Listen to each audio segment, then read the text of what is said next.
Hello my dear students, আশা করি তোমরা সবাই সুস্থ আছো এবং নিয়মিত ম্যাথমাসুকুর এই চ্যানেলের বিভিন্ন কন্টেন্টের সাথে তোমাদের সম্পৃক্ততা আছে।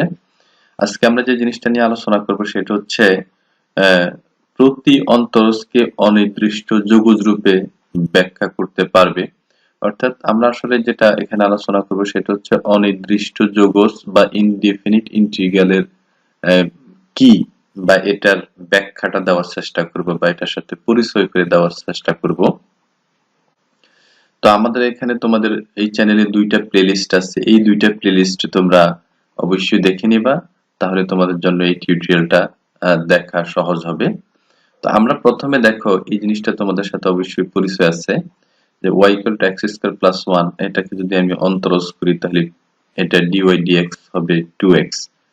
এখন x স্কয়ার প্লাস 1 কে যদি এখানে 2 লিখি, 1 এর জায়গায় যদি 2 লিখি, তারপরও দেখো অন্তরজটা 2x হবে। এবং এখানে যদি আমি 100 লিখি তাও কিন্তু অন্তরজ করলে 2x ই হবে। তার মানে আমি x স্কয়ার প্লাস সাম নাম্বার যদি লিখি, কোনো সংখ্যা যদি লিখি, এই সংখ্যা লিখলে আমার রেজাল্ট পরিবর্তন হচ্ছে না, 2x আসতেছে বারবার। এই জন্য এই লেখাটাকে আমি এইখানে লিখতে চাই y equal to x square plus c। c কে আমি সাধারণভাবে যে কোনো ধ্রুবক সংখ্যা বা যে কোনো সংখ্যা হিসাবে এটাকে আমি সংজ্ঞায়িত করে নিলে এটা দেখো dy dx equal to 2x আসতেছে। অর্থাৎ আমি c এর পরিবর্তে যে কোনো সংখ্যাই বসাই না কেন, রেজাল্ট কিন্তু 2x আসতেছে। এই দেখো প্রত্যেকবার প্রত্যেকটা কেসে রেজাল্ট 2x আসতেছে। তাহলে এখান থেকে আমরা যেটা সিদ্ধান্ত নিতে পারি যে আমাদের আসলে এটা এটা একটা সাধারণ রূপ y equal to x square plus c, এবং এটা একটা অন্তরজ রূপ, অর্থাৎ এটাকে আমি অন্তরজ করলে 2x হবে।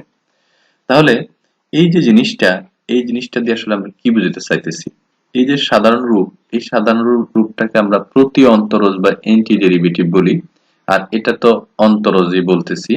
এখন আমরা যেখানে যে জিনিসটা মূলত এখানে প্রশ্ন সেটা হচ্ছে এই যে কার্ভটা, এখানে দেখো এখানে আমার কয়টা গ্রাফ আছে, একটা দুইটা তিনটা চারটা পাঁচটা, সুতরাং এখানে পাঁচটা ইকুয়েশন আছে বা পাঁচটা এক্সপ্রেশন আছে, পাঁচটা রাশিমালা আছে। পাঁচটা রাশিমালা থেকে আমি পাঁচটা গ্রাফ তৈরি করলাম এবং এখানে খেয়াল করে দেখো আমার পরিবর্তনগুলো কি। এক্স স্কোয়ারের গ্রাফ হচ্ছে এটা, এটা হচ্ছে এক্স স্কোয়ারের গ্রাফ, কালার কম্বিনেশন দিয়ে আমি দেখাচ্ছি। এক্স স্কোয়ার প্লাস 1 এর গ্রাফ হচ্ছে এটা, এক্স স্কোয়ার প্লাস 2 এর গ্রাফ হচ্ছে আমার এটা, এবং এক্স স্কোয়ার প্লাস 3 এর গ্রাফ হচ্ছে এই গ্রাফটা, এবং এক্স স্কোয়ার প্লাস 4 এর গ্রাফটা হচ্ছে এটা। তার মানে আস্তে আস্তে গ্রাফগুলা একই প্যাটার্নের গ্রাফ সংখ্যার দিক দিয়ে বাড়তেছে এবং একটার সাথে একটা গ্যাপ তৈরি হইতেছে। তাহলে এই যে এই প্যাটার্নটা বা এই যে বিন্যাসটাকে আমরা ফ্যামিলি অফ কার্ভস বলতেছি। এই ফ্যামিলি অফ কার্ভস বলতেছি অর্থাৎ গ্রুপ অফ কার্ভ বলা যেতে পারে। মানে এখানে আমি নির্দিষ্টভাবে কিন্তু প্রত্যেকটা রাশির গ্রাফ তৈরি করছি। এখন এরকম লক্ষ লক্ষ কোটি কোটি গ্রাফ তৈরি করা যাবে, এখানে যত সংখ্যা বসাবো এগুলো আস্তে আস্তে তৈরি হতে থাকবে।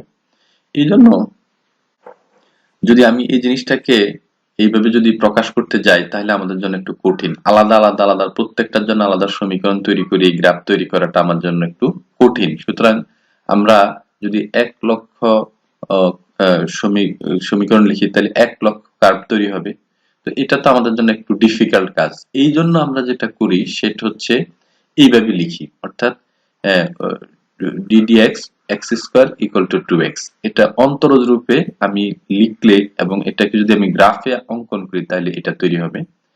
এবং এটাকে যদি অনির্দিষ্ট যৌগজ রূপে আমি প্রকাশ করি তাহলে এইভাবে প্রকাশ করতে পারি। তার মানে প্রতি অন্তরজ রূপে প্রকাশ করলে এইভাবে প্রকাশ করা যায়, আর অন্তরজ রূপে প্রকাশ করলে এইভাবে প্রকাশ করা যায়। তাহলে এটা হচ্ছে আমাদের অন্তরজ, আর এটা হচ্ছে অনির্দিষ্ট যৌগজ বা প্রতি অন্তরজ। এখন এখানে যে প্রশ্নটা বারবার আসতেছে যে এখানে এক্স স্কোয়ার কে আমি অন্তরজ করলে, এক্স স্কোয়ার কে আমি যদি ডিফারেন্সিয়েশন করি বা অন্তরীকরণ করি তাহলে অন্তরজ হয় 2x।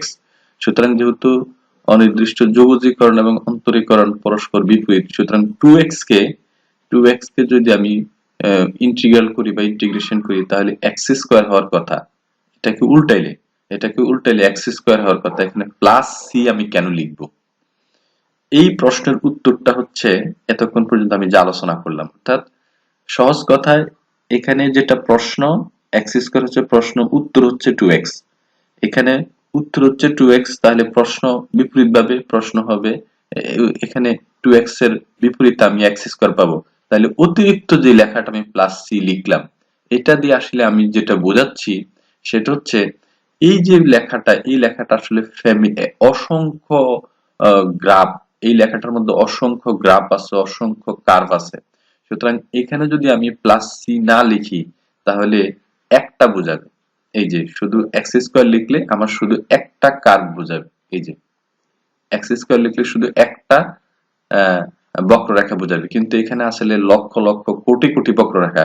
সুতরাং এই জন্য আমার প্লাস সি লিখতেই হবে। প্লাস সি যদি না লিখি তাহলে আমার একটা ভুল হবে। এখানে এই জিনিসটাকে আমরা ফ্যামিলি অফ কার্ভস বলি। এখন এটা আমি এক্স স্কোয়ারের ক্ষেত্রে দেখলাম, এখন যদি এক্স কিউবের ক্ষেত্রে দেখি, দেখো গ্রাফগুলো এক্স কিউবের ক্ষেত্রে আমার একই আইডিয়া, অন্তরজ করে 3x স্কয়ার হবে, এখানে আমি প্লাস 1 লিখলো 3x স্কয়ার হবে, প্লাস 2 লিখলো 3x স্কয়ার হবে, তোমরা যদি এখানে প্লাস 100 লিখো তাও 3x স্কয়ার হবে। সুতরাং এই লেখাটাকে আমি সাধারণভাবে লিখলে এইভাবে লিখতে হবে, অর্থাৎ একটা প্লাস সি দিয়ে আমি একটা ধ্রুবক সংখ্যা বা কনস্ট্যান্ট বোঝাচ্ছি। সুতরাং এখানে সাধারণ রূপ হচ্ছে এটা, এটাকে অন্তরজ রূপ বলতেছি। এখন এটাকে যদি আমি গ্রাফ করি, খেয়াল করি যে গ্রাফ করলে এখানে দেখো 5টা কার্ভ পাওয়া যাইতেছে, যেহেতু 5টা রাশি লিখছি তাহলে 5টা কার্ভ। এভাবে আমি অসংখ্য কোটি কোটি লক্ষ লক্ষ রাশি লিখলে লক্ষ লক্ষ গ্রাফ তৈরি হবে। এখন এগুলাকে আমি যদি সংক্ষেপে লিখতে চাই তাহলে অবশ্যই সাজানো ভাবে লিখতে চাইলে তাহলে আমাকে অন্তরজ রূপে লিখতে হবে, এই যে এটা এইভাবে লিখলে, এবং এই সমীকরণটাকে যদি আমি গ্রাফ করি তাহলে এখানে অসংখ্য কার্ভ তৈরি হবে, অর্থাৎ ফ্যামিলি অফ কার্ভস তৈরি হবে।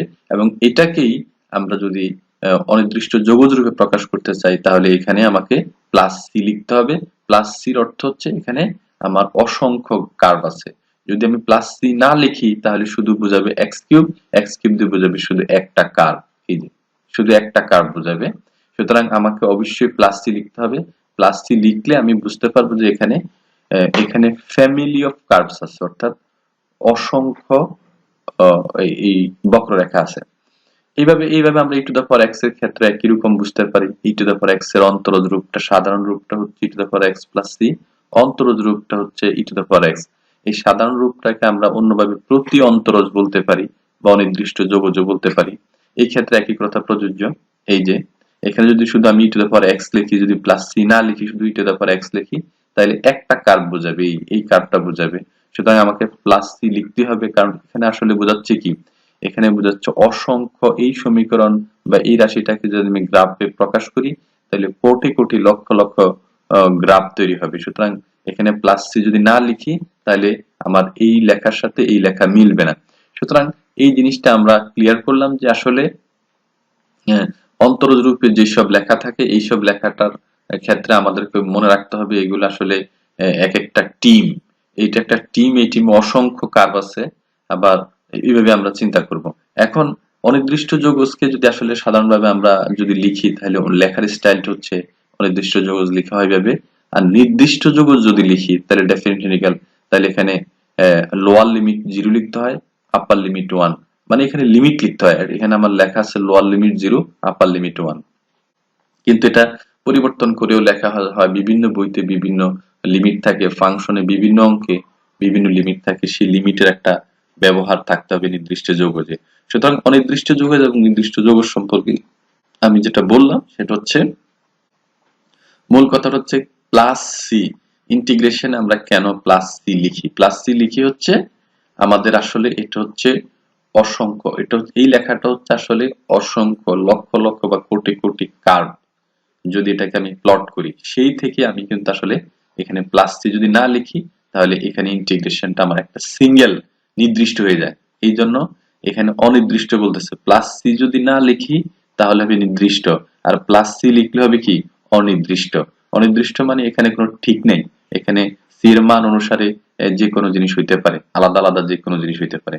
সুতরাং নির্দিষ্ট এবং অনির্দিষ্ট ব্যাপারটা ক্লিয়ার বুঝতে হবে, এবং কেন আমরা প্লাস সি লিখি এই ব্যাপারটা আমি তোমাদের সাথে একটু শেয়ার করলাম। তো যাই হোক, এতক্ষণ পর্যন্ত তোমরা আমার এই টিউটোরিয়ালে সময় দিচ্ছ, এর জন্য তোমাদেরকে অসংখ্য ধন্যবাদ। তোমাদের পরবর্তী জীবনে মঙ্গল কামনা করে এবং সুস্থতা কামনা করে আজকে এই টিউটোরিয়াল আমি এখানেই শেষ করছি। সবাইকে অসংখ্য ধন্যবাদ। আল্লাহ হাফেজ।